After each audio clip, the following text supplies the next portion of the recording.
Vážené dámy, vážení páni a milí priatelia ekonomického myslenia a princípov slobodného trhu. Moje meno je Gonda a za Konzervatívny inštitút Milana Rastislava Štefánika vás vítam už na 55. prednáške v rámci programu Konzervatívny ekonómie quarterly lecture series oceneného v roku 2009 Templeton Freedom Award v kategórii etika a hodnoty. Hneď na úvod chcem poďakovať partnerom, bez spolupráce, ktorých by táto prednáška nebola možná, a to nadácii Radovan, spoločnosti obchodujúcej s cennými papiermi European Investment Center, softwarovej spoločnosti Gratex International, advokátskej kancelárii MST Partners, Slovenskej asociácii finančníkov, Slovak Students for Liberty, týždenníkom Týždeň a Trend, i internetovému spravodajskému webu aktuality.sk, slovenskej tlačovej agentúre CITA, hotelu Park Inn by Radisson Denník Bratislava a nakoniec, ale nie najmenej, za spoluorganizovanie dnešného podujatia internetovom denníku energie-portal. Dnes medzi nami vítame ďalšieho vzácneho hostia.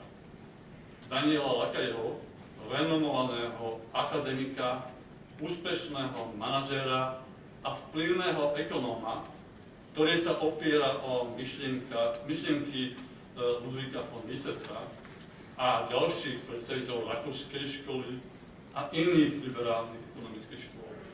Je expertom na dve ťažko skúšané odvetvia, reguláciami a ďalšími centrálnymi zásahmi, a tými sú financie a energetika.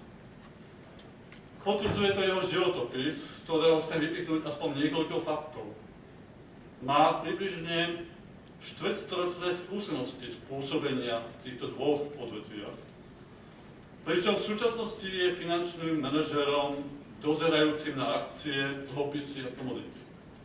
Je tiež profesor ekonómie Business School v Madride, manažér fondu Adresa International Opportunities, člen poradného zboru nadácie Rafael Delfino, prezident inštitútu Mises Hispano a viceprezident poradného zboru Orfi. Bol aj hostujúci učiteľ na London School of Economics. V roku 2011 bol v renomovanom prieskume spoločnosti Thomson Reuters zvolený firmami a finančnými inštitúciami medzi troma vrcholovými znalcami a čelnú osobnosť v odvetviach ropy a plynu. Z ocenení, ktoré získal, ešte chcem spomenúť jedno, vydateľstvo Richtopia ho zaradilo v roku 2019 medzi 20 najvplyvnejších ekonómov sveta. Profesor Daniel Lacalle je autorom mnohých odborných a popularizačných článkov aj kníh. Spomeniem 4 bestsellery, ktoré vyšli aj v anglickom jazyku, a to je Život na finančných trhoch, Únik z pasce centrálnych bank, Sloboda alebo presne ako to volá, alebo rovnosť, áno, samozrejme. Svet energie je plochý. Energie, počerkujem. S podtitulom Príležitosti z konca ropného zlomu. O tejto knihe, ktorú napísal aj spolu s Diegom Padillom, povedal Bruce Gantier z CFA inštitút, že autori, ktorí majú bohaté skúsenosti z energetiky, skúmajú 10 síl, ktoré poháňajú budúcnosť tohto odvetvia. Táto kniha významne prispieva k nášmu pochopeniu kľúčových problémov v energetike a jeho riešení. Každý, kto sa zaujíma o problematiku energetiky, by si mal prečítať tú knihu. Profesor Lacalle pravidelne prednáša na mnohých svetových fórach v zahraničí a dnes máme my vzácnu príležitosť ho privítať medzi nami v Bratislave a vypočuť si jeho prednášku, ktorá je naozaj na aktuálnu tému. A o tom, aké sú nezamýšľané dôsledky negatívne dôsledky a trhové alternatívy európskej energetickej politiky, ktoré sa nás naozaj bytostne týkajú. Verím, že všetci máte stíšené alebo vypnuté svoje mobilné telefóny, aby sme ju mohli nerušene si vypočuť. A pred jeho prednáškou, a pred jeho prednáškou ešte dám slovo Radovanovi Potočárovi z nášho partnerského inštitútu energie-portal.sk, ktorý tiež vás privítá za svoj portál. Nech sa páči, Radovan.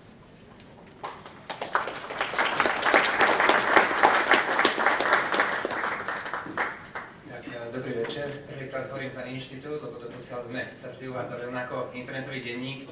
Okrem toho máme aj mesačník, ale ďakujem za takéto povzbudenie náš smerom k inštitútu.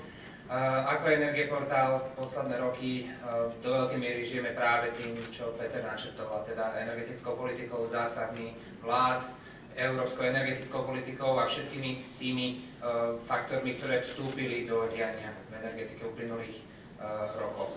O to viac sa teším na to, čo zaznie dnes v prednáške a rovnako tak potom na otázky, ktoré určite budú. Verím, že ako moderátori si budeme len tak hovieť, pretože tých otázok, ktoré sa dajú položiť, je mnoho. Teším sa na prednášku a teraz už poprosím Daniela Lacalle.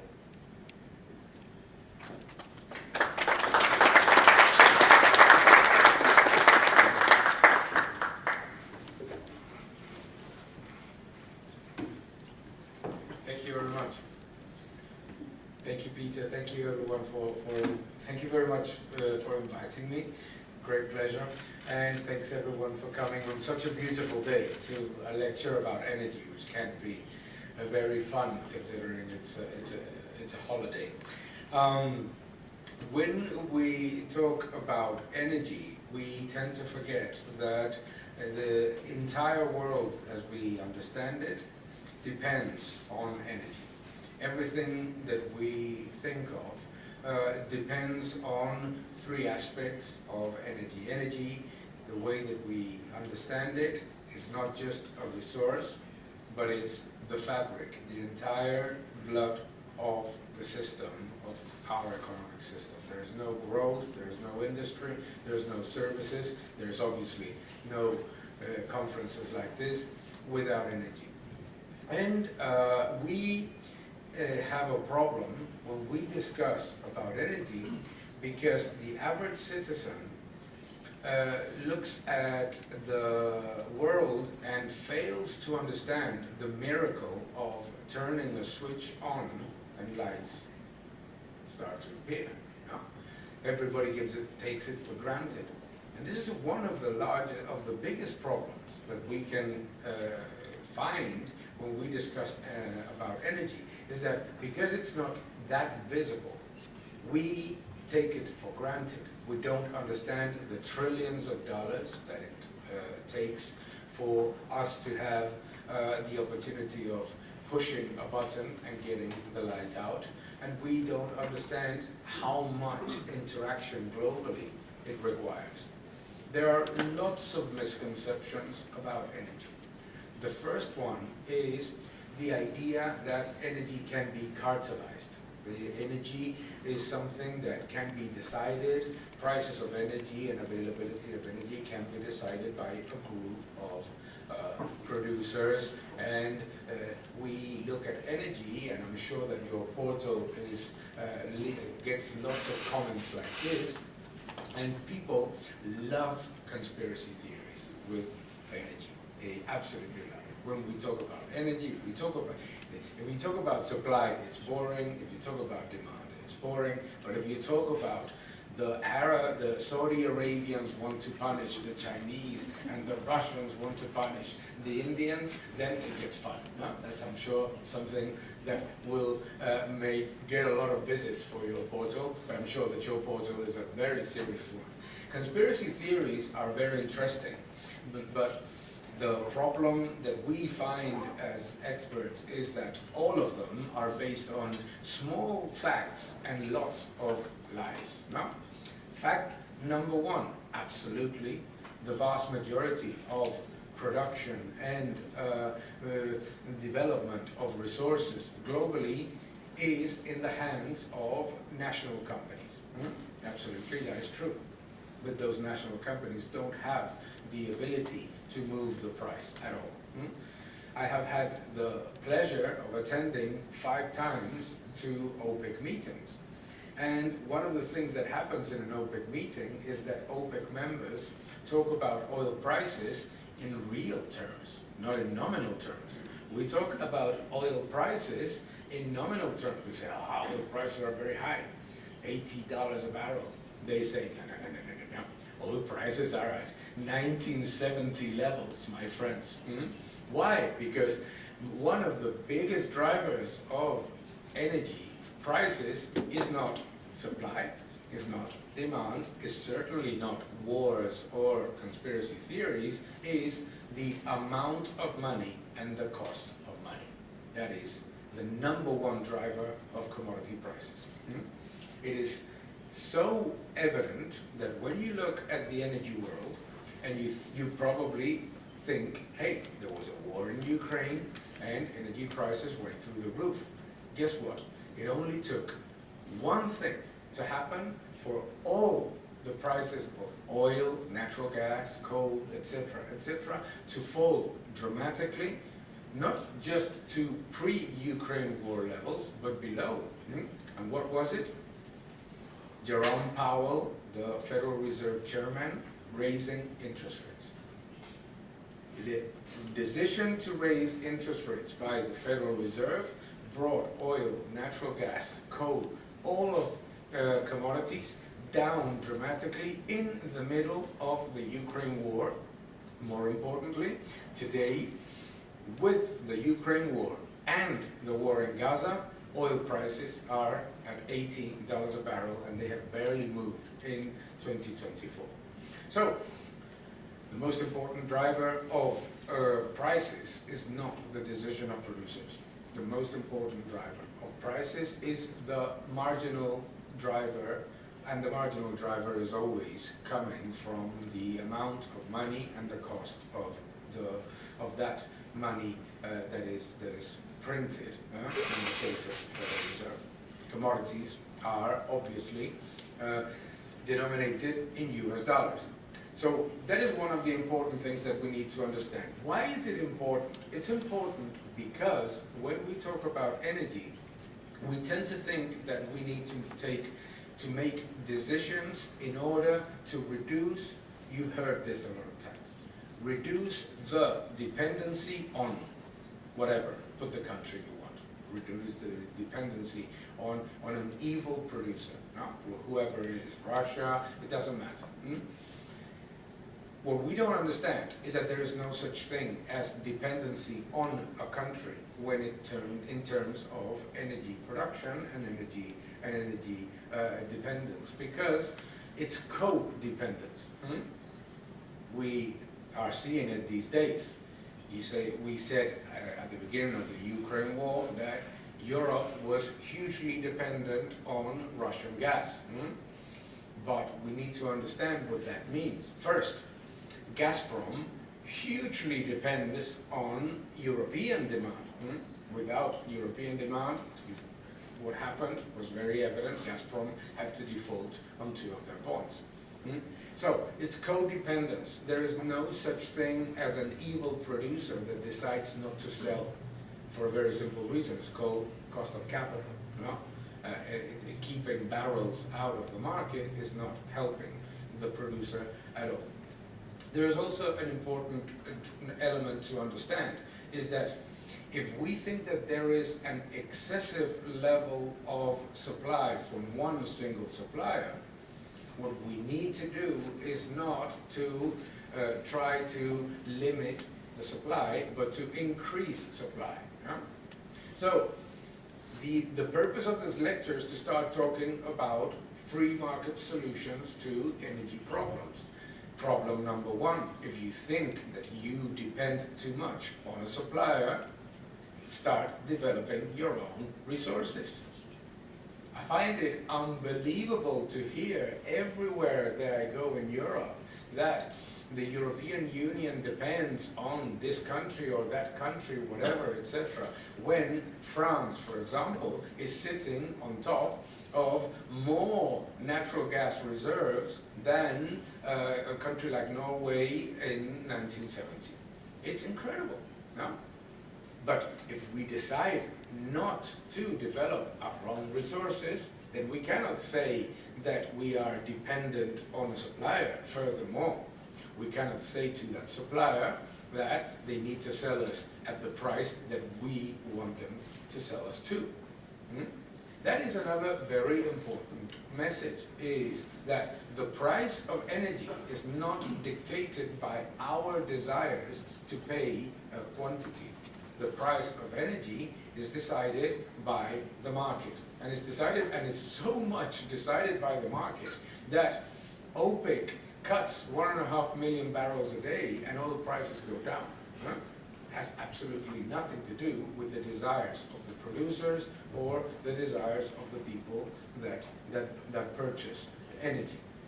So what we need to understand is that the best way to avoid a high level of concentration in supply or in demand is to increase the level of supply, is to be more transparent, is to have more development of our own resources.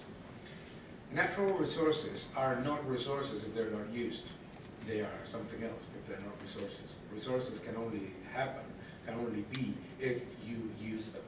So the first lesson is that if you have, as a country, as a community, one supplier that provides 80% of your product, if we have a business and I have a supplier that supplies 80% of my product, yes, I may depend on that supplier, but what is my solution if I want to reduce that level of concentration? To find more suppliers. Think about this. In the middle of the Ukraine war, natural gas prices have gone down to $1 per million BTU. So what happened in the process? What happened in the process was that in the other side of the pond, in the United States, they saw that there was demand in Europe and they started producing way more. And now we feel very comfortable that we have overcome an allegedly an energy crisis, thanks to what? Thanks to the supply of the United States. Instead of developing our own resources, we decided to rely on the resources of the United States. That may give you a medal short term, but I don't know if after the elections in the United States, we suddenly change our view about the President of the United States and we decide that we have a problem with them and we're going to find ourselves yet with another problem. Think about that. Because think about why did the German economy and the Northern European economy create this concept of dependence on Russian gas? It wasn't by a coincidence or by evil design or anything. It was a question of political design. It was a question of political design. Germany decided that they would shut down their nuclear terminals, and they decided that they would rely on the advantage of being the largest consumer of gas for a supplier at the time that had two options with their natural gas, Gazprom. Two options. One, produce it and sell it. Two, burn it. This is what we don't understand when we talk about natural gas, is that up until very, very recently, the alternative was either sell it or burn it. You don't keep it. You know, it was more expensive to keep it or liquefy it, etc. The entire system has generated that capillarity that allows the energy sector to be flat. As I say in my book, the energy world is flat. The energy world is flat. Opportunities from the end of peak oil started from the premise of reminding people that the last barrel of oil will not be worth millions of dollars. The last barrel of oil will be worth zero, nothing. Why? Because way earlier than the moment in which the price of that barrel of oil reaches an unsustainable level, there will be alternatives. So, lesson number 2. The only way in which you can get to a competitive and affordable security supply driven system of energy is by allowing innovation and technology to develop at its own pace, not at the pace that I designed as a politician, not at the pace that I designed as an expert, but whatever reality drives. We are living in the first alleged revolution that has been designed by politicians, and that is dangerous. And that is dangerous, why? Because even if you put together all the best experts in energy in the world, they have absolutely no clue of what is going to happen to marginal demand. They don't have a clue about what is going to happen with supply. So the worst thing that you can do is to decide from a top-down perspective what are going to be the energy sources that are going to fuel our economy in the future. Because you will be wrong always. For three reasons. Three reasons. Number 1, because you don't have all the information, okay? You don't have all the information, so taking views about the next 20, 30, 40 years is a huge mistake. In 1978, Jimmy Carter, the President of the United States, gave a speech to the world, well, to the United States, the world, for him, the same, no? And he said that the world was running out of oil, that there was no more oil, and that we were going to face an abrupt end of supply of oil. We're in 2024. We're in 2024, and the problem that the OPEC finds itself today is that there is way too much oil, way too much oil in the system. They have cut 1.5 million barrels a day of supply on top of another 1 million barrels a day of supply, and they still cannot bring the oil price close to the levels that they find acceptable. So, the first thing is, we don't have all the information. We don't know. Number 2, even if we had it, we would take action way too late. That is the other element why you cannot centrally plan energy. Because even if all the information, by the time that you have it, it is already too late. That is because it's such a complex world. Number 3, because even if you had the information and you were able to act on time, politically, you would always choose the status quo. This is an important thing. So we need to understand why central planning never works. Is A, because you don't have the information. B, because if you had the information, you would act too late. And C, and that is the most important, even if you had the information and you could act on time, you would not do it because you would never win an election. So what you need to do is to allow technology and diversification to help you reach the 3 goals of energy policy. Number 1, security of supply. We demand that we flick a switch and lights come out. Number 2, competitiveness. We were this morning in a panel with Peter, and all businesses are complaining about the cost of energy is one of the biggest drivers of their ability to compete in the marketplace. So it has to be secure and it has to be competitive. And competitive means also it has to be affordable. You cannot make a system in which energy is expensive, because that drives the entire consumption pattern of citizens upside down. I.e., citizens decide to spend way more on energy and a lot less on the rest of things, and that drives to economic stagnation. what has been the problem of energy policy in the European Union? The biggest problem has been that we have lived a combination of incompetence and arrogance.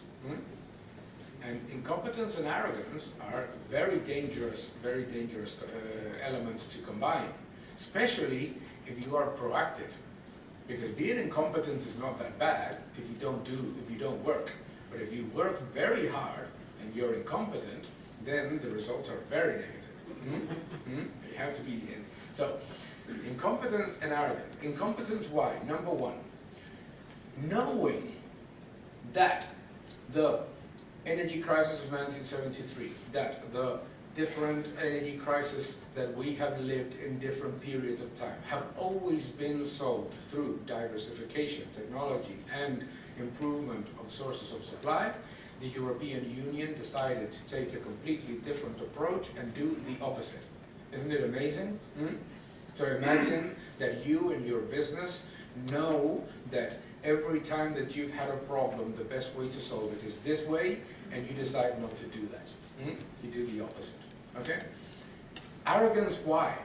Because despite the message from everyone that was an expert in energy, they continued to do it. They decided to do it. That's why it was a top-down decision in which governments and politicians decided what should be the outcome without having the feedback and the information of the people that actually know something. So think about that. It's not just that you don't know what is going to happen, it's that you decide willingly not to know what is happening. Okay?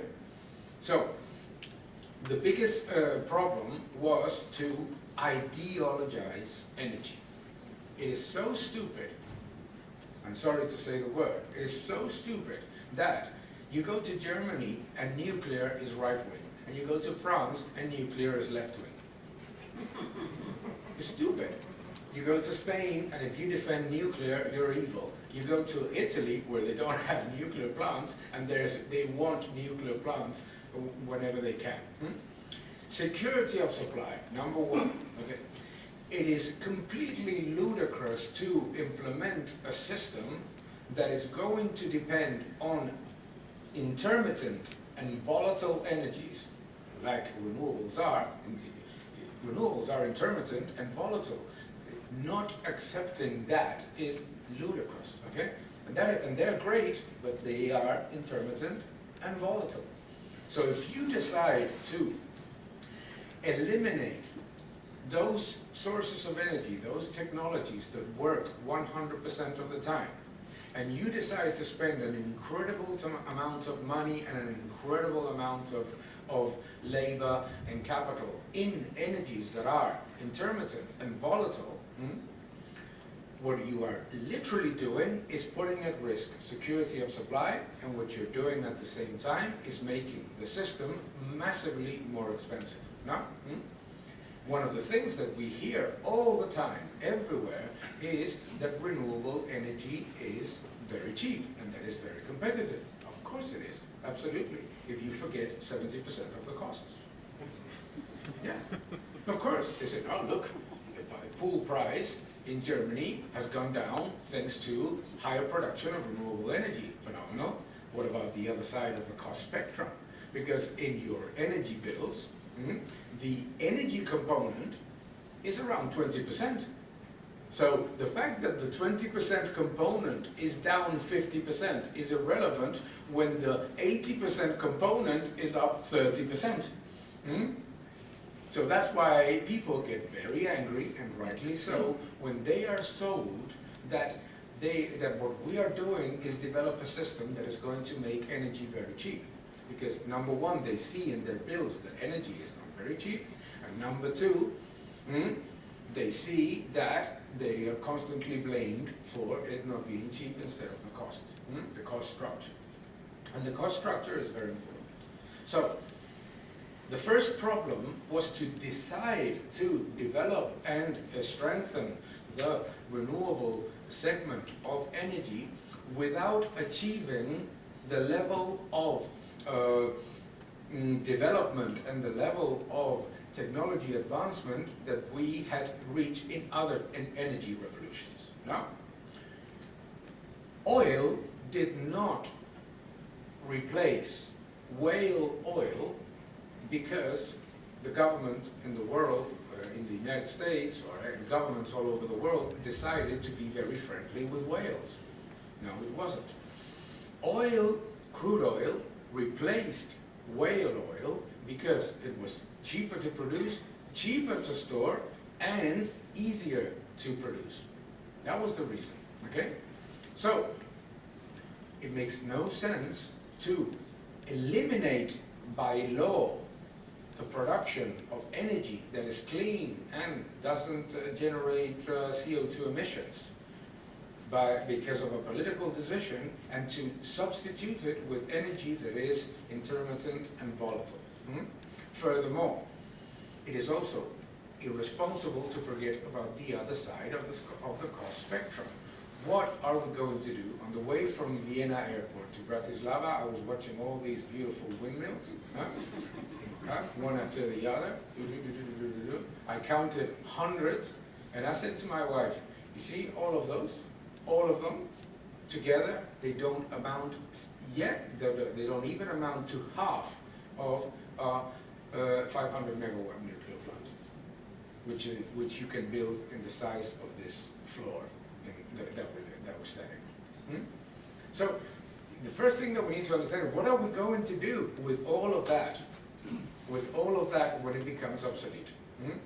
The second thing that we need to do is, if we don't develop our own resources, it doesn't even matter. Because for the development of renewables, you need copper, you need lithium, you need rare earths, you need so many different mining elements that if you decide not to mine them, you're always going to be so-called dependent on somebody else. Now, if we cannot talk about electric vehicles without understanding that an electric vehicle requires 8 times more copper than a fossil fuel combustion engine vehicle. That's it. And that is not being against renewables. That is understanding the process of developing energy resources. So, if politically you are going to create a bottleneck that is so huge that in a year in which we are talking about oil prices this year are up 7%. It's like nothing, okay? But you know what has happened with copper? Copper has gone through the roof. And copper is going through the roof because we have politically decided to build stuff that needs a lot of copper without thinking, whoops, that we're going to need 800 more mines a year in order to get to the beginning of that phase that we have created through an Excel spreadsheet. And energy is not an Excel spreadsheet. So, what you need to do is first, develop your own resources. Second, guarantee supply with all of the technologies. De-ideologize technology. It makes no sense to demonize nuclear. It makes no sense to demonize natural gas. It makes no sense. It's ridiculous. It's like fighting a war and deciding to go to that war without weapons, without armor, and without... No, you're going to lose. And we are losing, by the way. We are losing. Because the other problem is that in the European Union, we have decided that that is the way forward to the rest of the world, for the rest of the world. No? And when we decide that that is the way forward for the rest of the world, we need to give a positive example, but we're not giving a positive example. I was in China before the end of last year, and in China, they asked me, how can people live with the prices of gasoline, the prices of natural gas, the prices of electricity that you pay in Europe? And I went to India, and I heard from the Minister of Civil Aviation that they were going to build 700 more airports in order to bring to India the 3 times the number of passengers that the European Union receives on a year, no? In a year, okay? Phenomenal. So I'm hearing one and I'm hearing the other, and in the European Union we have decided to solve the world's problem, while in India they're going to bring more passengers than we get every year, no? In China, I was in a renewable conference in which the #1 message was, we need to build more nuclear, we need to build more renewables, and we need to build more gas combined cycle plants. We need everything, no? The problem that we have found is a problem also of competitiveness and affordability. In the European Union, we decided to do something that has made the European Union, which is 9% of CO2 emissions of the world, 100% of the cost, which is the CO2 trading scheme.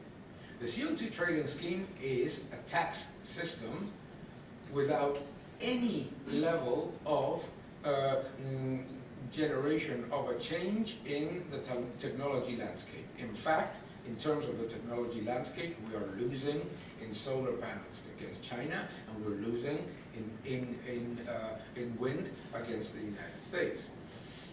The CO2 system has only done 2 things. #1, make industries less competitive, and make citizens pay a lot more for energy, and pay twice.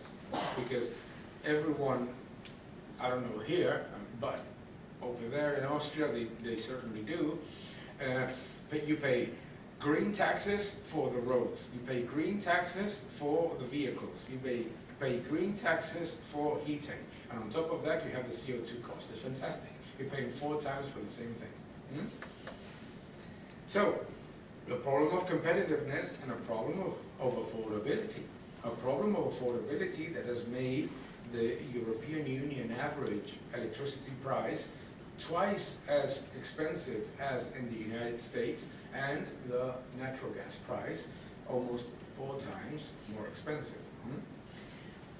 Dependence, if you don't develop further your ability to get other suppliers, you're going to go from depending on Russia, if that's the message that we get all the time, to depending on China and Russia at the same time. Because who is going to produce the rare earths that we need for renewables? China. Who's going to mine the cobalt and the copper required for renewables? China. So what we're going to end up doing is create a problem of so-called dependency into a further problem of so-called dependency. But the good thing is that there are solutions to everything. The good thing is that there are solutions to everything. Solution #1 is to use all of the available technologies without limiting any of those according to the competitiveness and the ability of each nation. Okay? To me, it is incredible to see that we have some of the best companies that have the best knowledge on nuclear plants and on nuclear reactors, and they're bankrupt. They're basically bankrupt. No? Instead of using it, we're losing it. At the same time, so what we need to do is we need baseload energy. Baseload energy, which is the one that works 100%, until we find an affordable and competitive solution that allows us to further develop other technologies. It is ridiculous to think that we're going to have 100% renewable energy in our system when we're not thinking of what we are going to do with batteries when they become obsolete. What are we going to do with the batteries? There's going to be thousands of tons of waste that we are going to pay other countries to set aside for us. Okay? So we need to be aware of all of the ramifications. So the solution #1 is to make the most out of all of the available resources that we have. Develop our natural resources, maintain the nuclear terminals throughout their useful life according to the technology that we have, the availability that we have, and keep the maximum level of base load energy that we can. All of that means a diversified mix in energy. Number two, we need to have the incentive of price. It makes absolutely no sense to lead companies to bankruptcy through a system that generates way too high costs and way too low prices, and then when prices rise, then we subsidize them, and then we pass the burden to the taxpayer and the consumer. So the taxpayer and the consumer doesn't know what they're paying for. Actually, if raising your hand, I told you how many taxes do you pay in your electricity bill, most people don't know. In fact, the people that do know, don't know that they are also paying a tremendous number of taxes in generation, in distribution, and in transmission on top of what appears as taxes in your bill. So, what we need to do is to reduce the burden, the taxation burden that is creating a false signal of prices and that is leading to malinvestment. Malinvestment is a big problem in energy. Malinvestment is a big problem in energy, and it's sometimes a very good idea for customers, because when you have a big rush of people investing in something, in energy, what tends to happen is that prices come down. And that's great for customers. However, what is the problem when you have malinvestment and when prices come down, you bail out and you keep those prices high in order to save those companies, that the customer doesn't benefit from lower prices and that you still have, this is the most amazing thing, overcapacity and high prices. How can you have overcapacity and high prices? Why do you go to purchase jackets, shirts, and find these amazing prices that we have on clothes these days? Because competition and overcapacity lead to affordable prices for consumer. In energy, in Europe, you have the only industry in which overcapacity means more prices for people. If there's overcapacity in the housing sector, you will pay less for a home. You will pay less for an apartment. If there's overcapacity in the clothing sector, you will pay less for a jacket.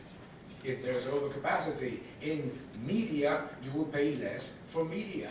In energy, when there is overcapacity, you pay more because there are so many subsidies that bring the price up that the alleged benefit that you get on one side of the price goes away in all the others. So the other thing that we need to do is to simplify the structure of the energy bills in the European Union.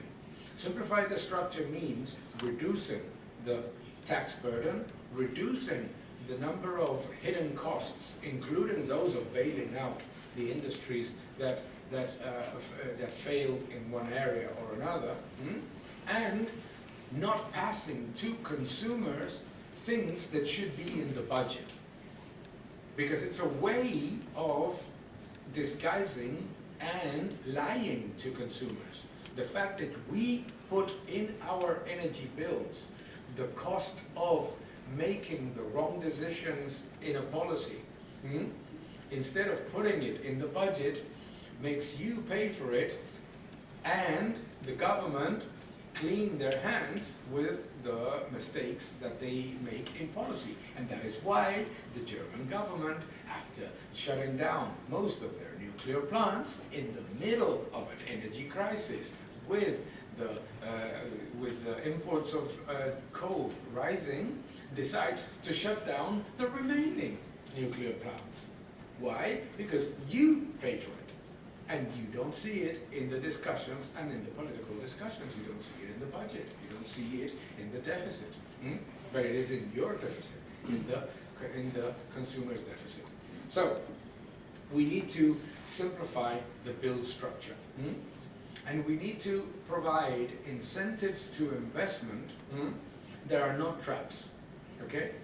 In the European Union, we have a very dangerous system of incentives to investment in energy. Suddenly a government appears and decides to send massive price signals through a legislation in which they give enormous subsidies to investments in a particular technology. 4 years down the line, they say, whoops, we made a mistake. And in comes legal and investor insecurity, i.e. regulatory risk. Regulatory risk is a huge problem in the European Union. Well, now, because it means that people don't want to invest, knowing that 5 years, 8 years down the line, you may get penalized by the same government that subsidized you. And number two, because the system of pricing does not give the signals that make people be more efficient. What made the natural gas industry in the United States efficient and able to produce efficiently and profitably at $1 per million BTU when they started at 12? Bankruptcies. You need creative destruction. Some of them go bankrupt, somebody takes them over, is more efficient, does it better, but the resource is still there. The resource doesn't disappear. So the system of bailing out in the European Union is extremely, extremely negative. Negative for consumers. And we also need to look at the world of energy from a global perspective. We need to understand where are we going to get the mining from. We need to understand where are we going to get the different resources from, and we need to understand what is our added value. Our added value for Europeans has to be in everything that means the concept of creating and developing a more efficient technology. Not the technology itself, not the resource itself. Being more efficient, being better at doing it. Okay? That is what's going to help us improve the situation. We need to understand as well that if we look at energy from the perspective that we're looking at it today in the European Union, we're going to fail regardless. We're going to fail regardless. And that the solution needs, as you have probably gathered from what I just said, the solutions are very simple limits and very simple changes to most things. We don't need to go crazy. We just need to take away ideology from energy, take away the disincentives to investment, and provide a simpler structure that allows the marketplace to work. Why?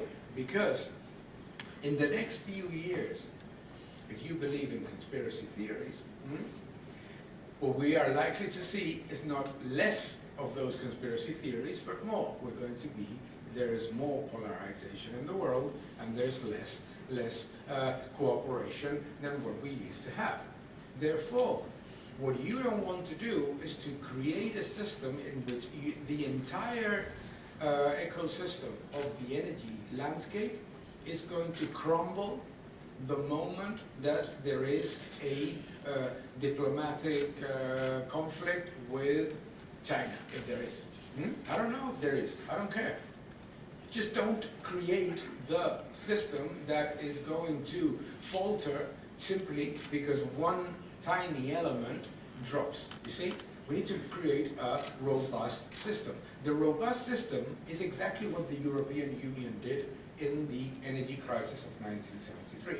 What did we decide to do?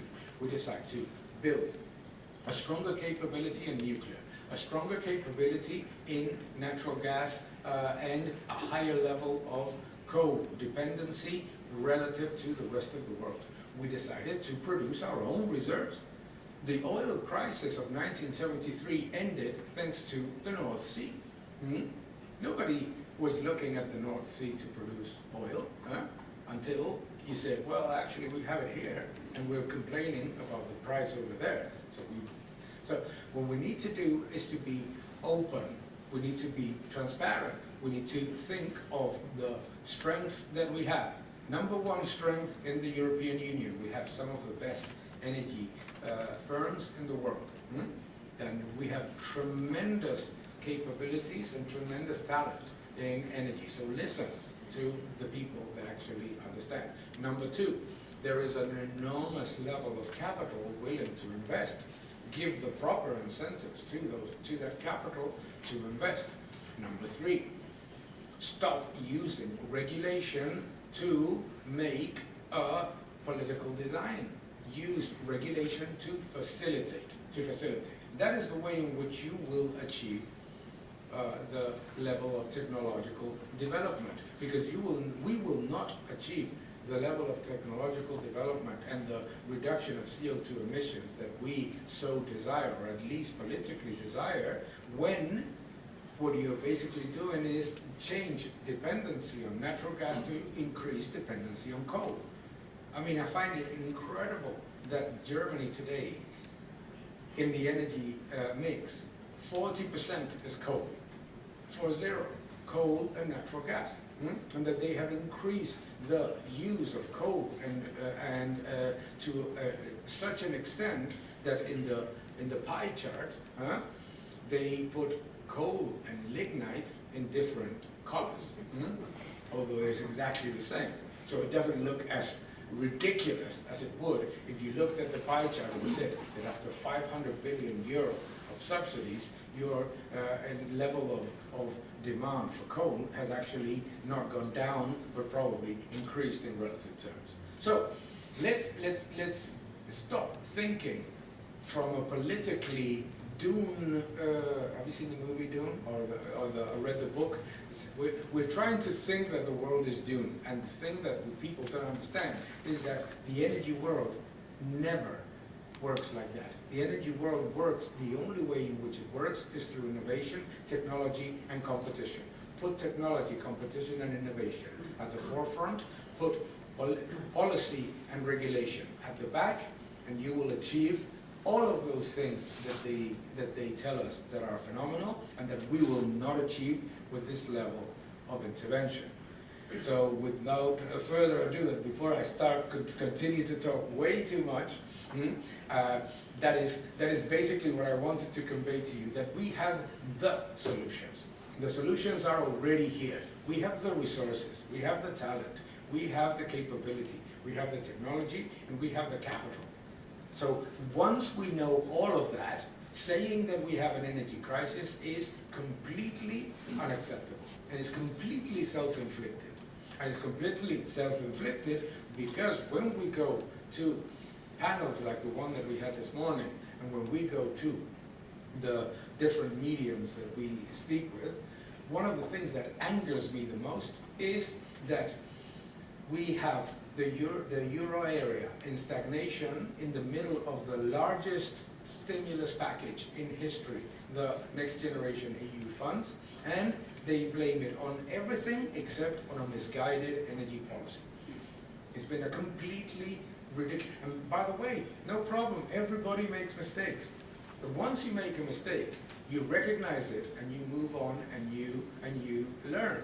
The problem is when politicians make mistakes and the cost is suffered by the consumer, because they don't learn from the mistake. More importantly, they don't correct it.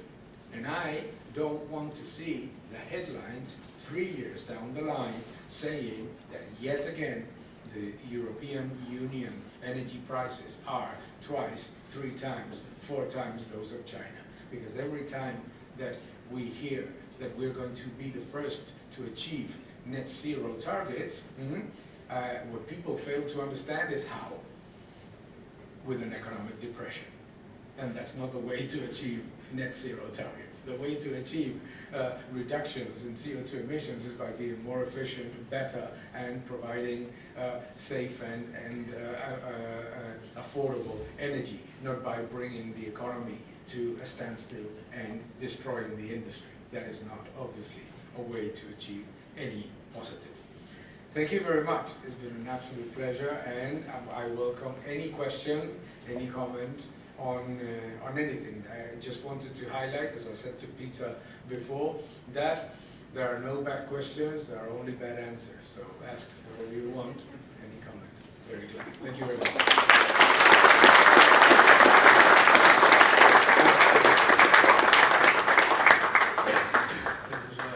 Pán profesor naznačil, teraz bude priestor pre vaše otázky. Kto má záujem, môže sa prihlásiť. dáme pokyn asistentovi, mikrofón poputuje v jeho rukách k vám. Predstaviť tam môžete, je to dobrovoľné, nemusíte. V každom prípade povedzte, v akom jazyku sa spýtajte, aby sa mohol pán profesor pripraviť, teda to bude v slovenčine. A využite čas maximálne na 2 minúty, aby bolo čo najviac možností pre ostatných. Nech sa páči, už vidím, že to vráti cez pánu. A mikrofón.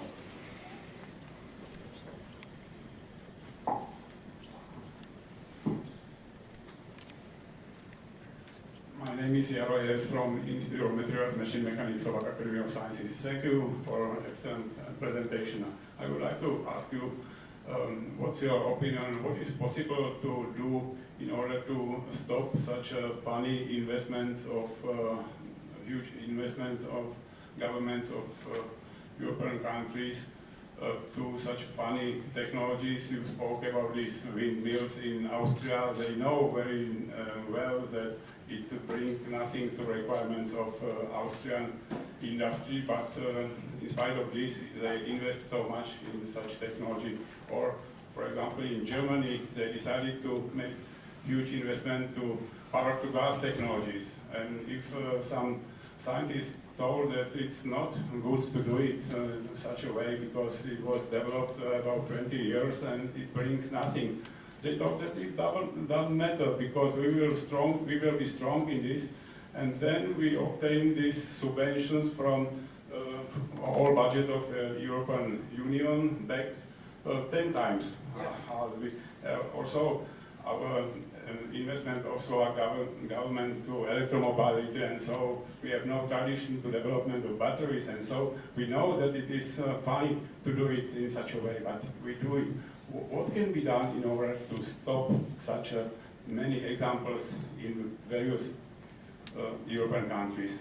I think that there is nothing bad if a company makes a bad investment and takes it in the balance sheet, makes a mistake, learns from it, moves on, becomes more efficient. Bad investments are the fabric of progress. We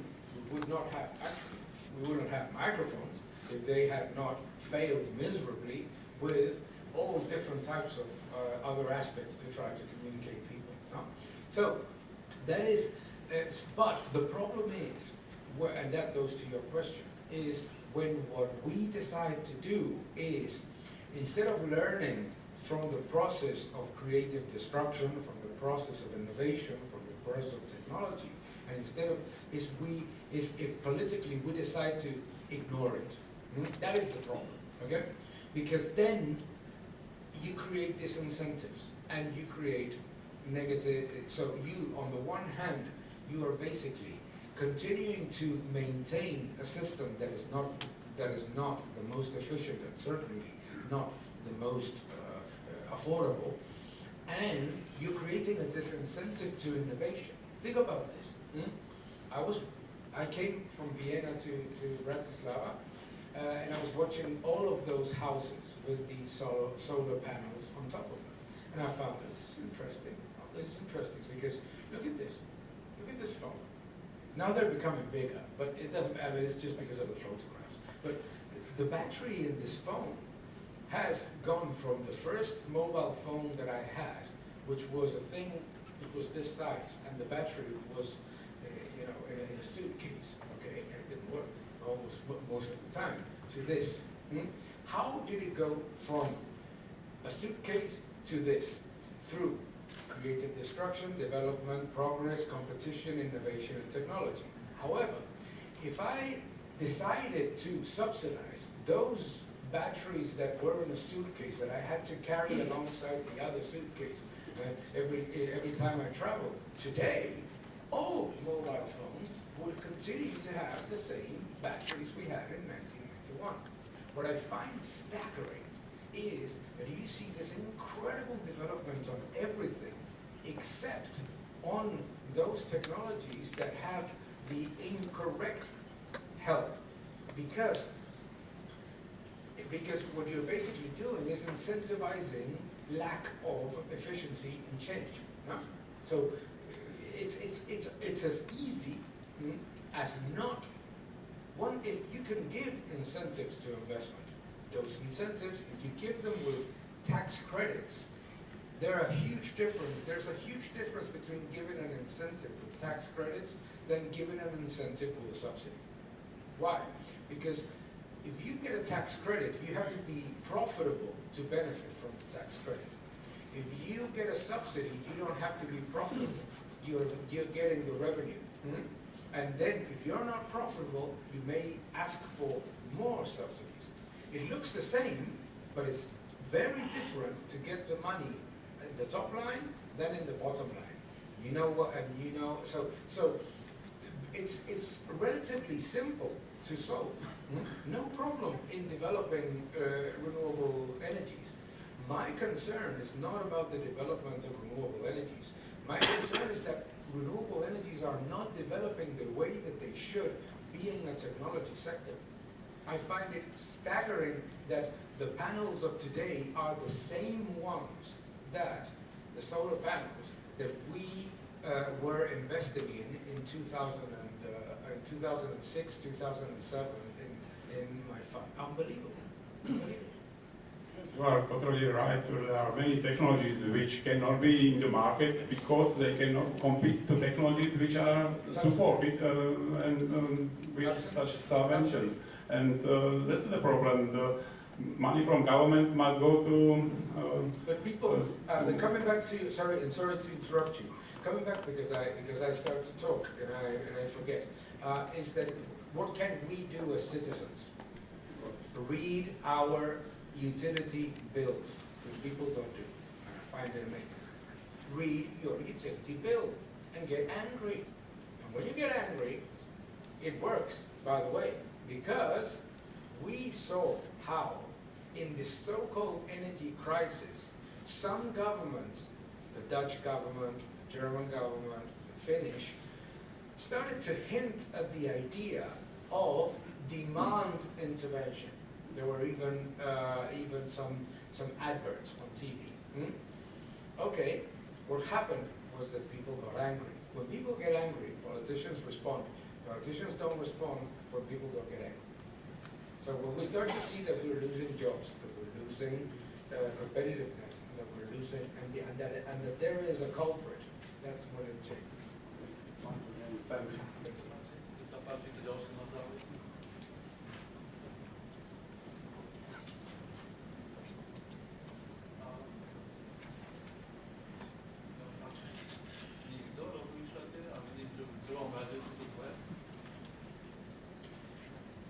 Thank you very much.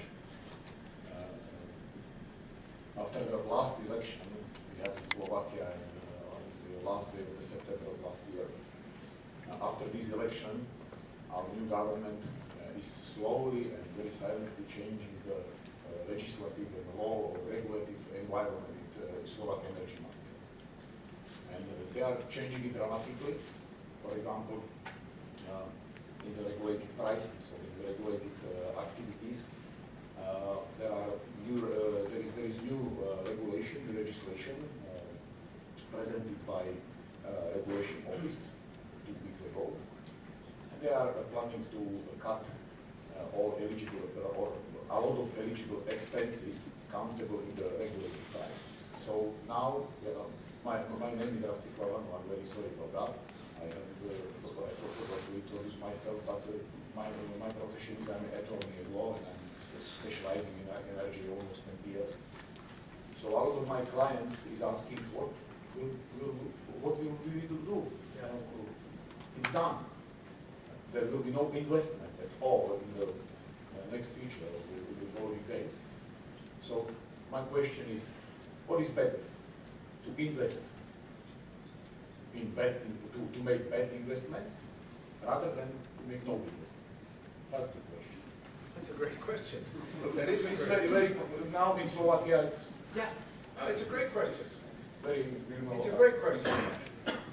The reason why we have the level of progress that we have today is because there is a combination of good investments and bad investments, and we learn from the ones that were bad and we move on and progress. No?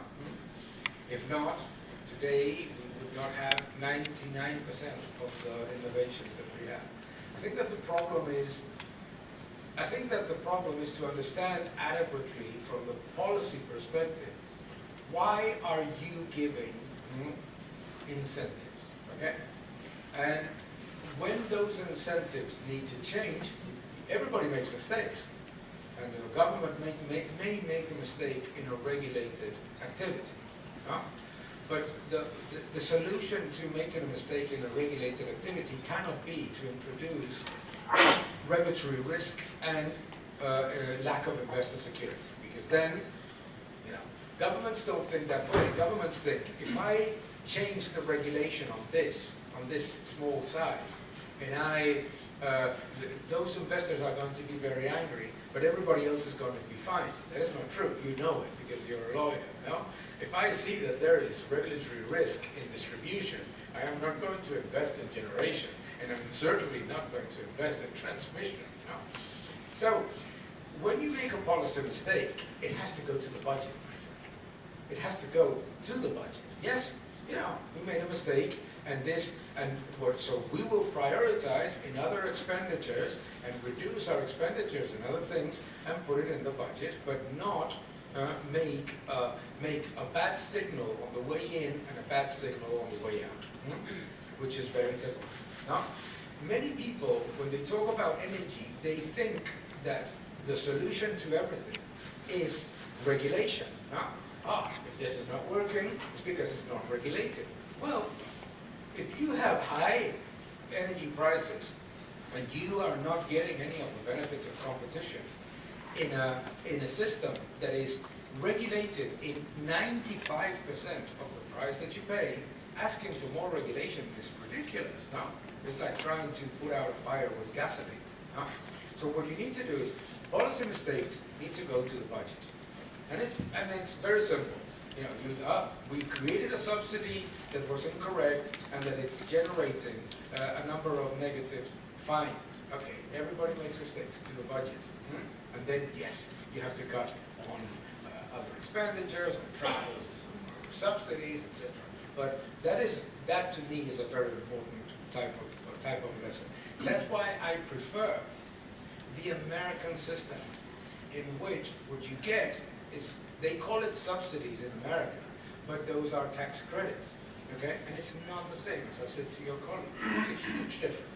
Because when 1,700 solar companies went bankrupt in 2 years, those tax credits were never redeemed. Somebody bought those companies, took those tax credits into the NPV of the valuation, made them more efficient, moved on. Same with the natural gas developers, the exploration and production companies. So that would be my lesson, and that would be my recommendation. Number of governments that like that, 0. But that would be my recommendation. Hello, thank you for your presentation. My name is Joseph, I'm an entrepreneur.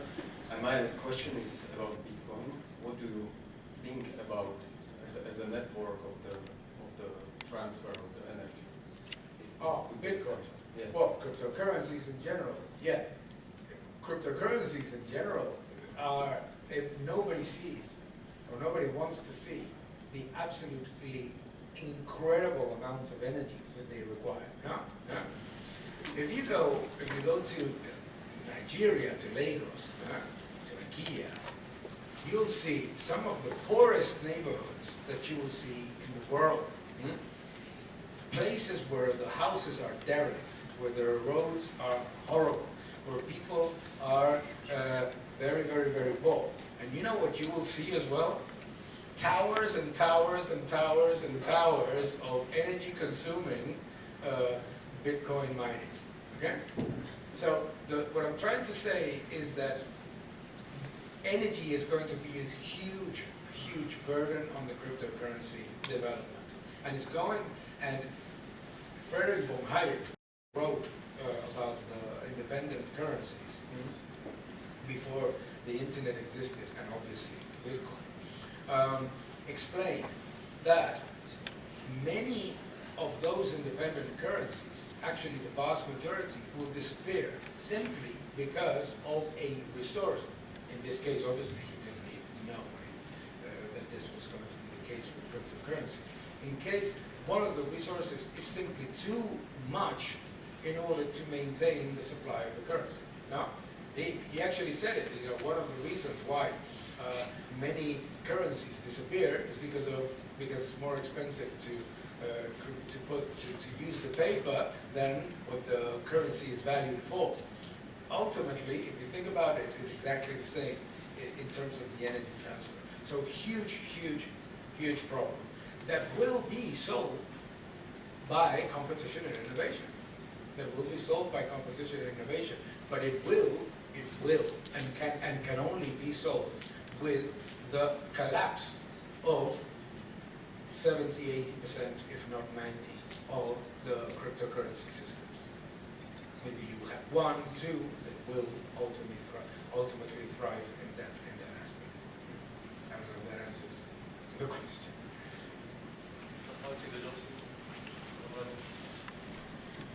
I'm Imre Martin, foreign policy analyst. Just to fast forward our perspective a little bit to the future, if you were asked about a possible wild card in energy sector, a kind of black swan event that could have low probability but high impact in maybe mid to long term, what would your answer be if you can think about any? Is there any such issue that we should be expecting on the horizon that could significantly transfer the energy environment?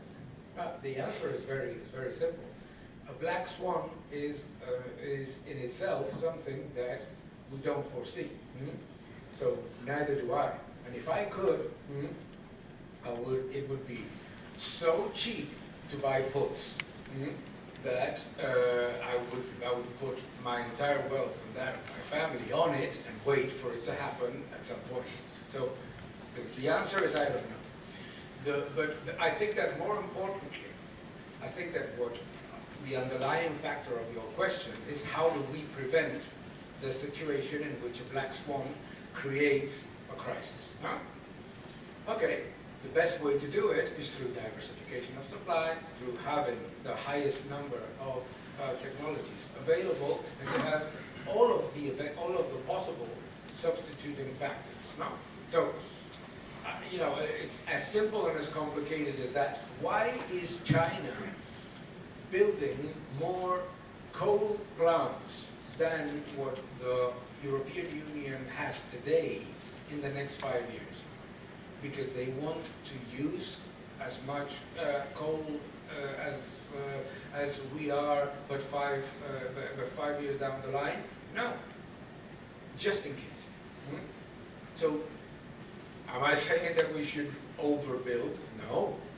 But what I'm saying is that the only way in which you're going to prevent a black swan is precisely by preparing yourself for something that you don't know and nobody knows that will exist. So how do I prepare in energy for something that I don't know will exist? Number one, find myself all of the possible suppliers and be in good terms with everyone. Number two, find myself all of the possible technologies and make the most out of them. No? That's the only thing that you can do.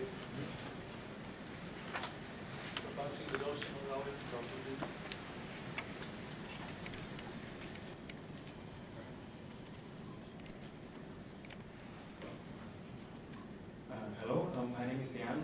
I actually worked in the European Parliament, so I've seen the political incompetence on green policies many times firsthand in the last 5 years. And my first question is quite simple. Would you abolish the emission trading system if you could?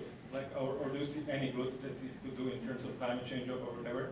And the second thing is that is there something that a small country like Slovakia can do in terms of its own energy prices? Or are we all just like energy hostages of Germany basically until they come to their senses and make a reasonable energy policy?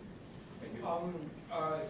Two great questions. Number one, no, you don't need to abolish the CO2 trading system. You need to make it a market, not a tax system in order to maximize revenues. As you know, probably the people that are in this room know, the CO2 trading system started, and what happened is that prices went down dramatically. okay? And politicians didn't like that because they had envisioned a number of revenues coming from that trading mechanism.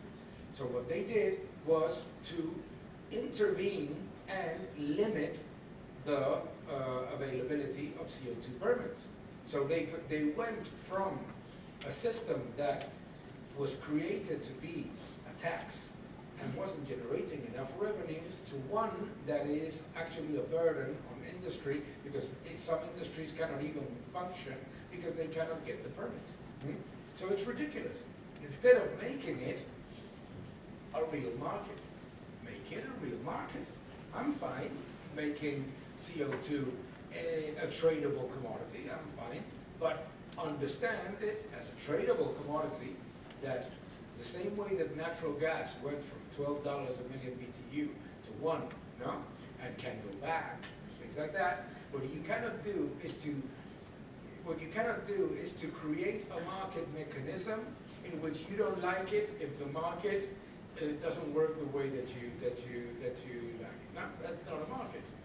So for that, to be fairly honest, I prefer the government to come to me and to say, give me your money, okay? Because at least it's not fiddling around with a system that is not helping in terms of the reduction of CO2 emissions. Remember that the only success of the European Union in reducing energy emissions has been stagnation in the economy. That's not a solution, okay? So, oh, no, we have reduced our emissions. Fair enough. But by having 6.4% on average unemployment and no growth. No, you need to have a system that works. No? So I'm fine with that as when it works as actually a mechanism that does create the incentive and that does create the price signals by which, for example, renewable technologies would be developed better. No? So that's on the CO2 side.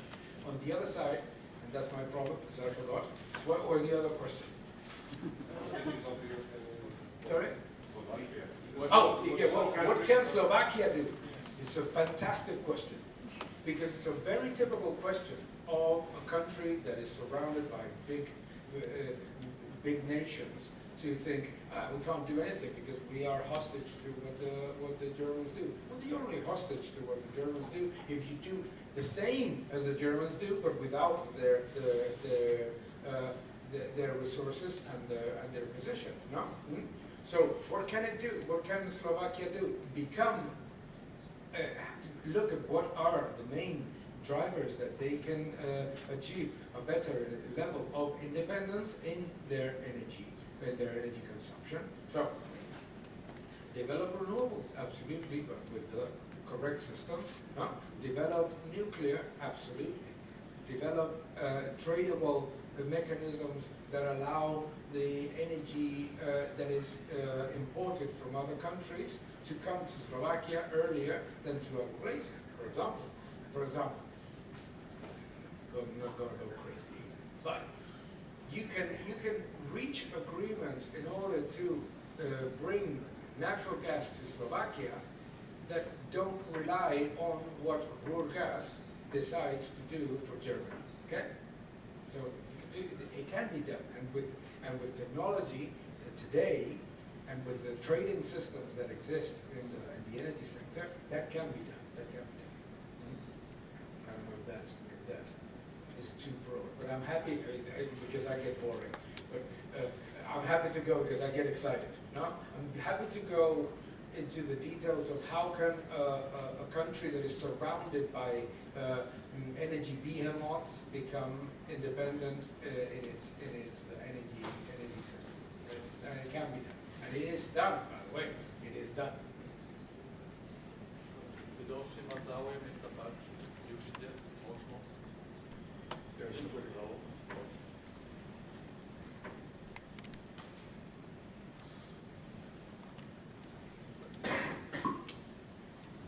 One comment and one question. My name is Andre. You mentioned about the political interventions in the energy sector. I think that that takes place as long as the energy sector existed. So I think it's kind of a part of life, of normal life. I think the question is more of what type of interventions are kind of constructive, effective, which kind of brings us forward, and which one kind of create unnecessarily subsidies and so on. So I think you mentioned a couple of the interventions like this tax credit and so on. It would be great if you can kind of elaborate on that, if there are any other government interventions in the energy sector which would kind of move us towards, as you mentioned, diversification, more innovation, coming up with more technologies to reduce the costs of energy, especially in Europe. Thank you. I think that there's an important difference to make here, is that we have grown accustomed to believing that regulation and intervention are the same thing, and they're not. Regulation is a system that is created to facilitate, okay? Regulation is a framework that allows innovation, entrepreneurship, competition, technology, etc. to thrive.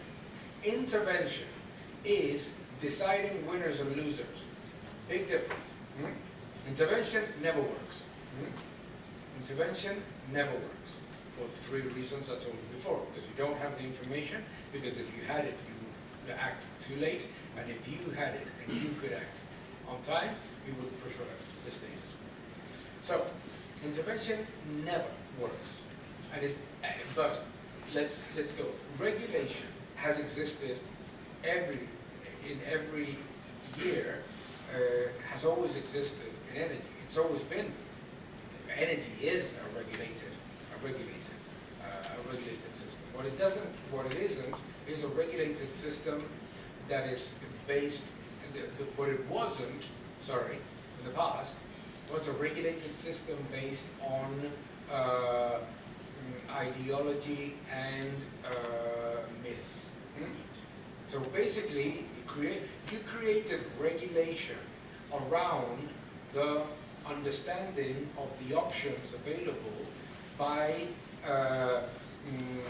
working with the industries, working with the different players. You would basically create a system that was built as it went along.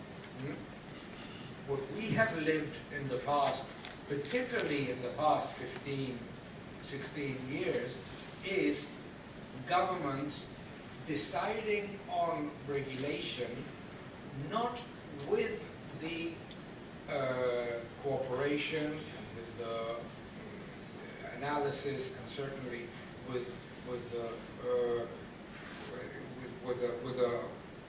an ongoing process with the industry and the people that actually deal that, but against it. Okay? So, and why is intervention dangerous always? Because when a government decides, this is what we have to do, you deal with it, you do it, and if you don't do it, and if it doesn't work, how does a government square that problem? The only way in which a government makes a wrong planning decision and maintains it is by penalizing or by repression.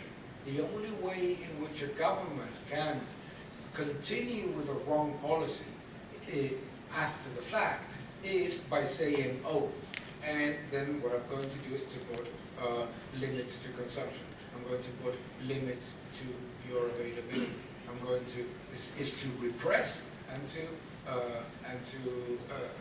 destroy your freedom of choice. No.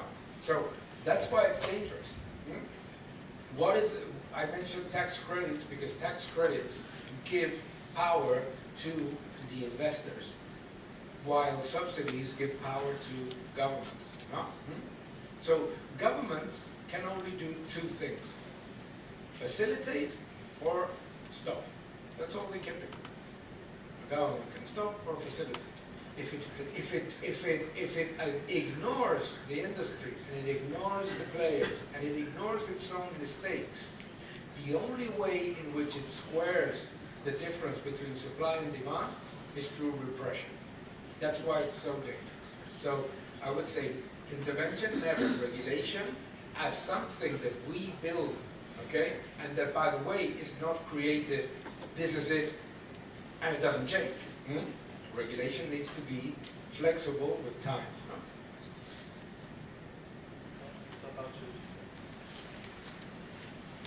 Hello, my name is Pavel. You mentioned that you were in China. What's your opinion on Chinese initiative One Belt, One Road? Because it includes also the energy connection.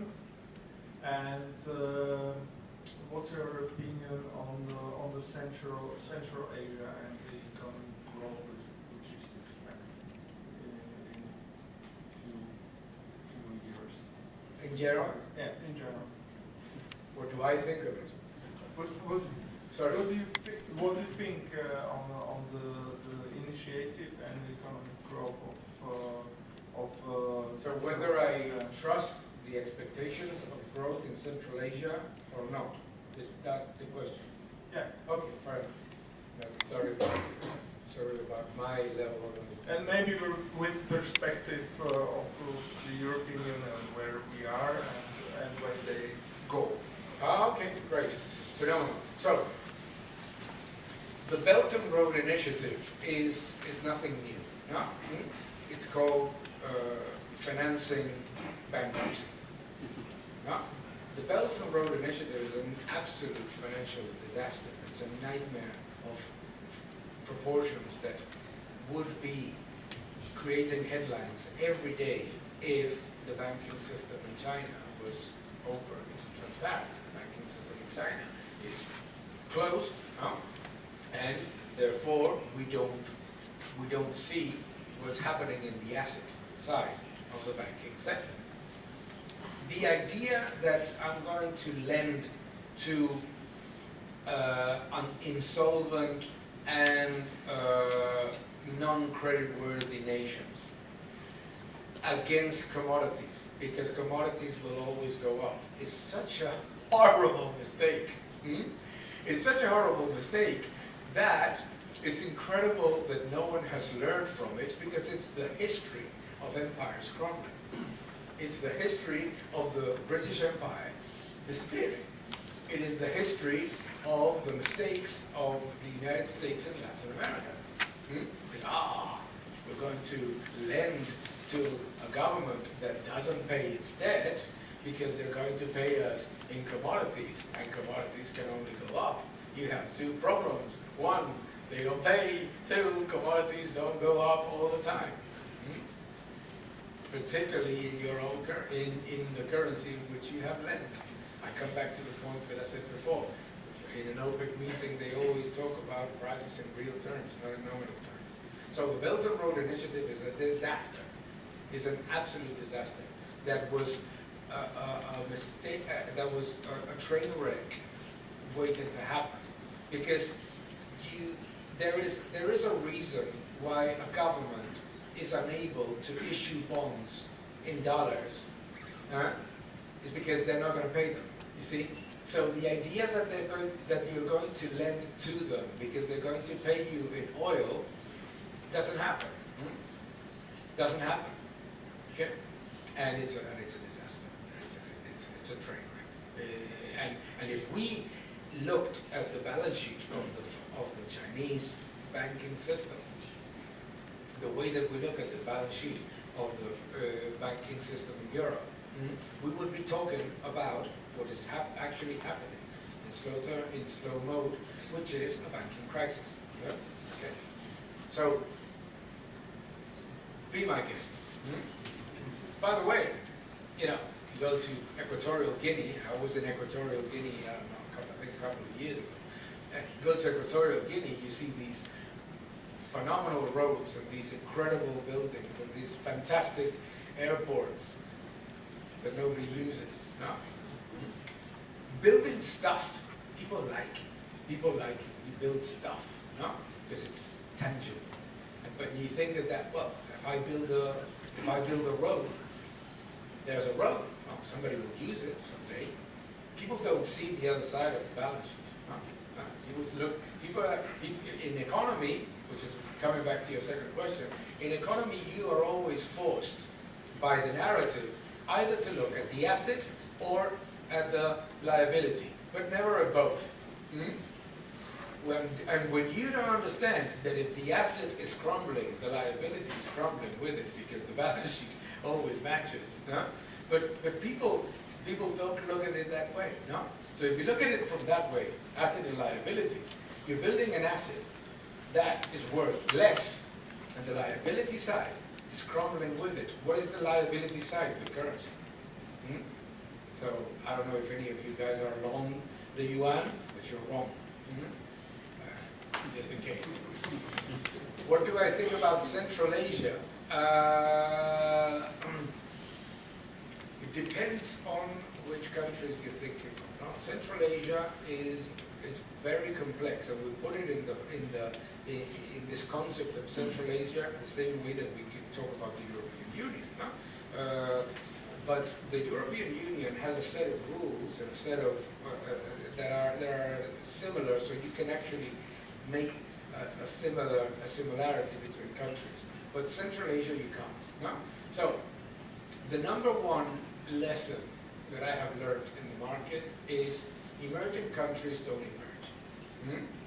So the number one thing that you need to look at is in Central Asia, emerging economies, is that they will not emerge. Okay?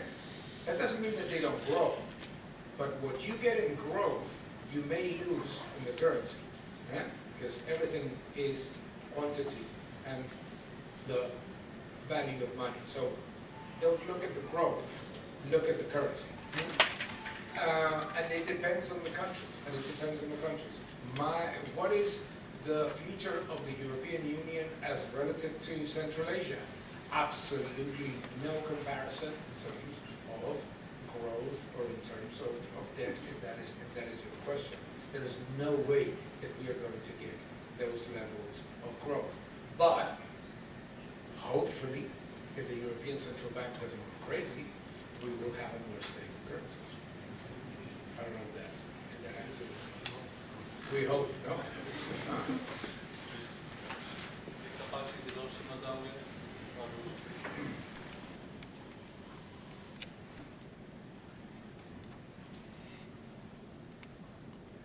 Hello, thank you very much.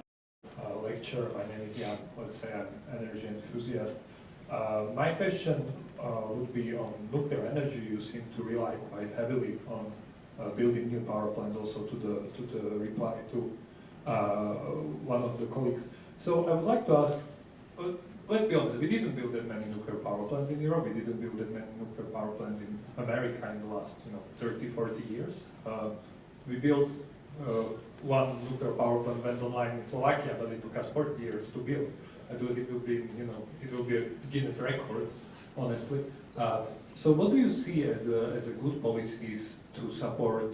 Let's divide it into two questions. So, first one, why do you think that the nuclear didn't get built recently? I guess that the answer will be that because there were too many, let's say, regulations that didn't allow the free market to function correctly, but I'm interested in your answer. And the second question would be, well, what are the policies that, and let's be honest, probably the governments will have to accept some policies to enable the rollout of nuclear power, because these are very long investments. So what sort of incentives should the state accept or adopt? Thank you very much.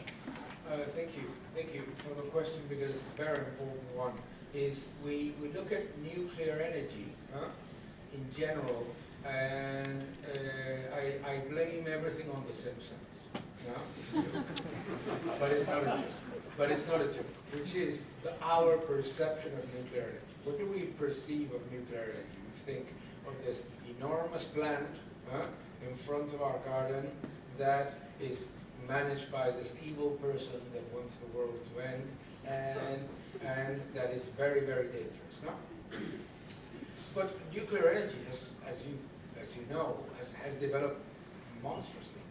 And what we're thinking about these days in terms of nuclear energy is a next generation of mini nuclear, which is, by the way, what Italy is entertaining, and what China is looking at is not looking at. It's actually building 200 of them, and the United States is investing in. No, so it's a completely different sort of. It's not going to be the Simpsons power plant that people think of. The reason why why the world didn't build the number of nuclear plants that were planned was because they were a financial disaster. If you remember Hinkley Point in the UK, I mean, seriously, what a disaster. No, the reason was a financial disaster, had nothing to do with the technology, had everything to do with the companies that were building it. No? And in the meantime, in that process, there were about 200 nuclear plants built all over the world. It's not a small number. It's not a small number. So that doesn't mean that nuclear is not the solution to everything. No? What I'm trying to say, and what I say, if I did not convey the message adequately, is that it makes no sense to try to reach development in energy by shooting yourself in the foot and closing something that is perfectly functioning. No? The French understand it perfectly. They have 56 nuclear reactors. You go to France and you tell them, shut down the 56 nuclear reactors, they're not going to do it. No? So what I'm saying is that process. No? But the next phase of nuclear is a completely different thing. And actually, I said this to some of the companies, you should stop calling it nuclear. Why? Because when you say mini nuclear, people think the same thing as the Simpsons.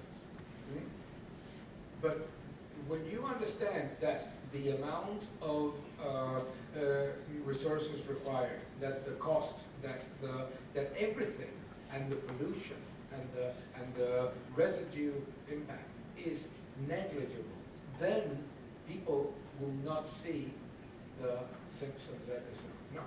So there's, and in other countries, they don't have a problem. No, I think that is very important. I think another very important lesson about energy is keep the incentives close to the customer. The United States is a global leader in production of oil and gas today. Why?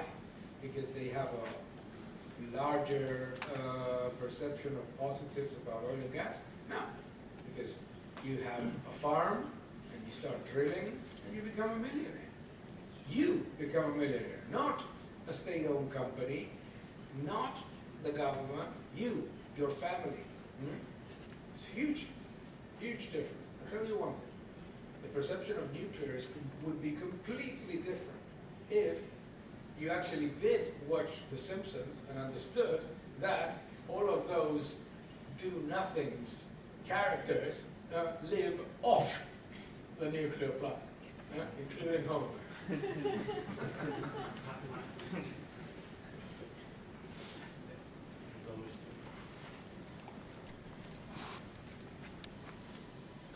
Buenas tardes. I would like to ask you, very short because we don't have much time, about Argentina. What do you think about Javier Milei's economic policy for this country? Thank you very much. Thank you. That's a great question. Javier is a very good friend of mine, so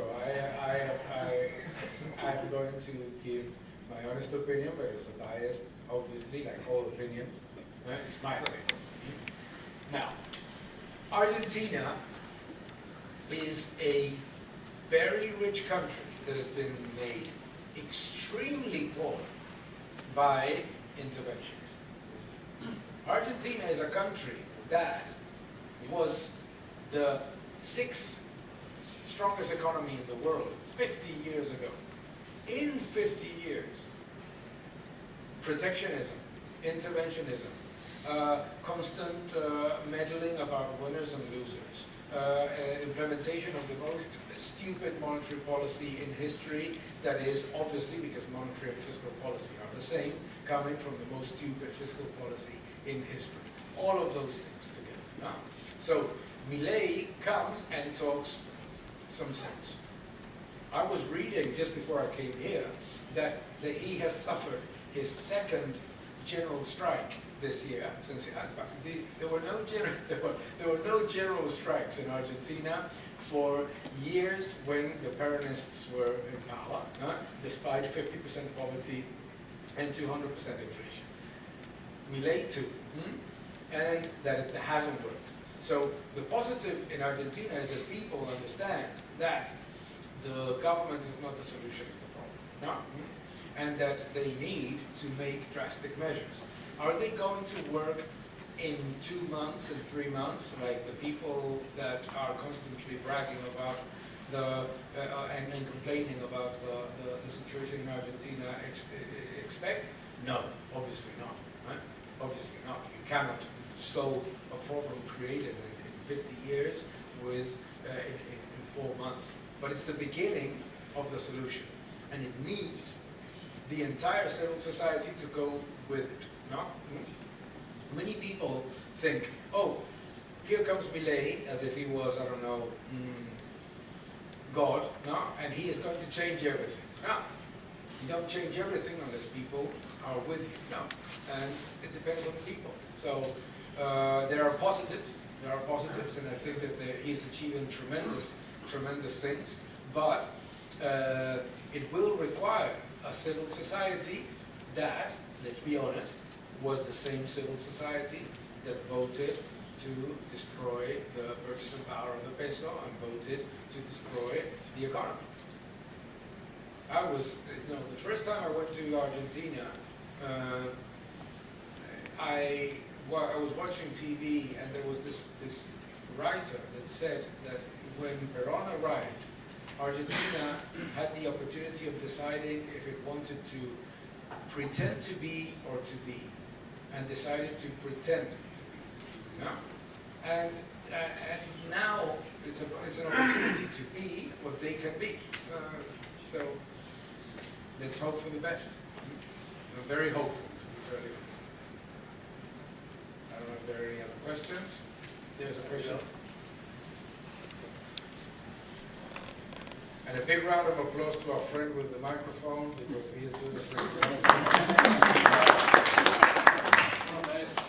Hello, I'm Samuel, and I would like to ask to what extent, if at all, should policymakers take, for example, strategic or security reasons into account? For example, we know that China is quite the adversary of European Union and the USA, and whether it would be worth for European Union to pay a little extra for diversifying its resources from African countries, just to have an insurance against possible Chinese abuse of power, or whether we should rely on the fact that China will need our money as much as we will need their resources. Very good question. Very good question. The great thing about protectionism is that it hurts those that implement them. So the biggest beneficiary. So is China an adversary of the European Union? China cannot afford to be an adversary of the European Union, or of anybody, for that matter. I was in Shanghai, as I said before, prior to Christmas, and it's staggering to see kilometer after kilometer after kilometer after kilometer after kilometer of empty buildings everywhere. They cannot afford to hurt. You see, the great thing about free trade is that you can be stupid and you can be evil. But you cannot be stupid and evil for a very long period of time. Why? Because competition is always going to make you change. Even if you have the strongest military power and the strongest level of ability to be, again, you need to be stupid and evil at the same time. Because you can be evil, but, proactive in trade. And you can be stupid and proactive in trade. But you cannot be stupid and evil at the same time for a very long period of time. So, what we should not be worrying about China. The European Union should not worry about China. Why should we not worry about China? Because China cannot continue to grow without free trade and without opening its economy and without doing things better. And we cannot grow without them. Huh? So is it worth it to pay more in order to prevent? Why? Why? Why are you going to prevent somebody from shooting themselves in the foot? Imagine you have an adversary, and that adversary decides to shoot themselves in the foot. Do it. Go ahead. Be my guest. I'm going to pay less for product.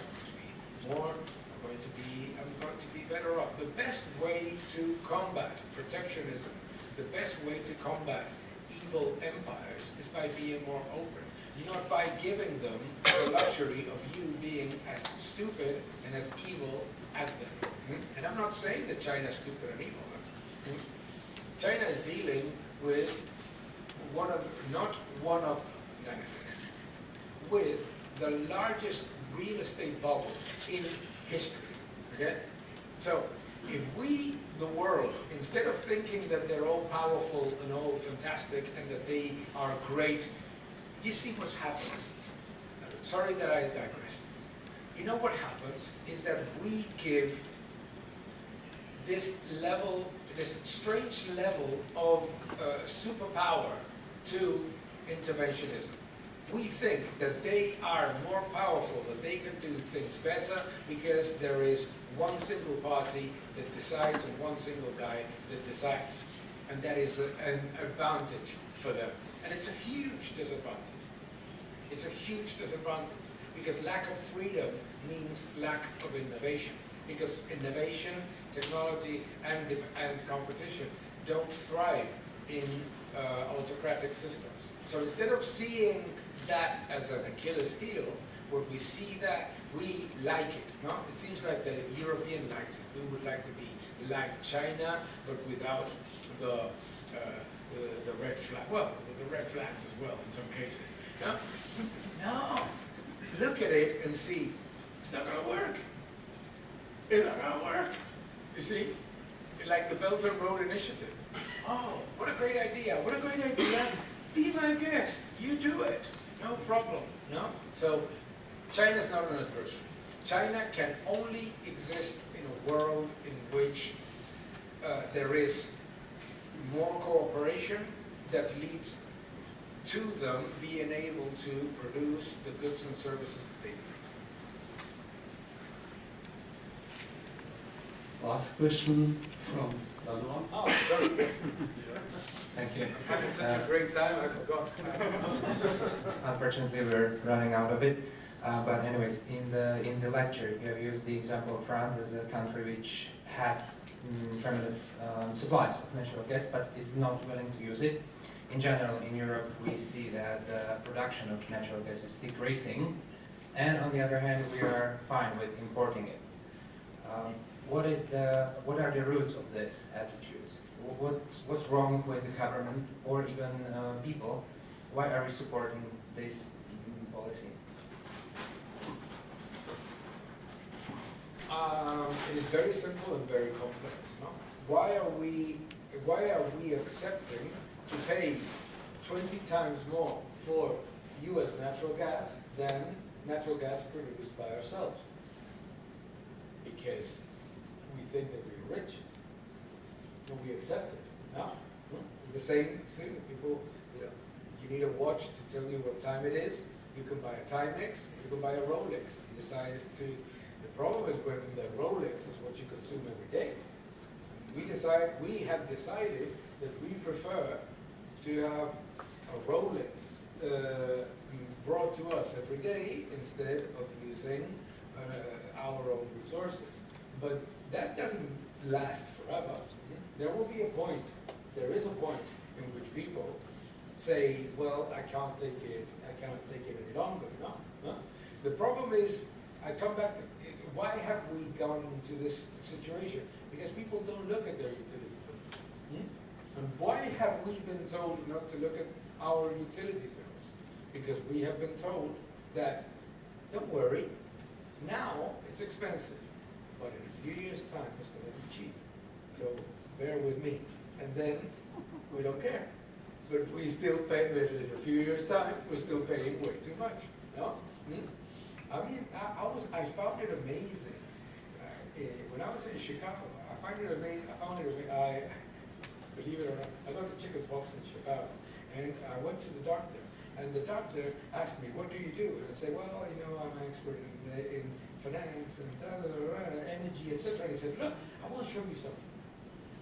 And he shows me 2 bills, natural gas bills, with a difference of 15%, and he says, "It's incredible that I have two suppliers here in Chicago that can give me a 15 difference price in natural gas."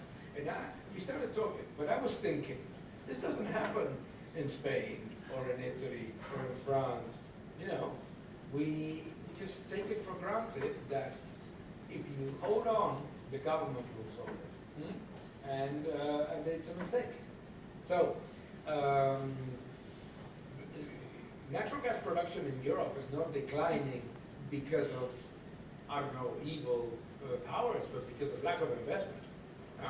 You need to invest in order to produce, and that obviously is a problem. But I think it will change because people are already noticing that the promise of cheap, affordable, and abundant energy without any interaction with any government in the world created by magic is disappearing. So, yeah, look at this. This place is full. So, thank you very much.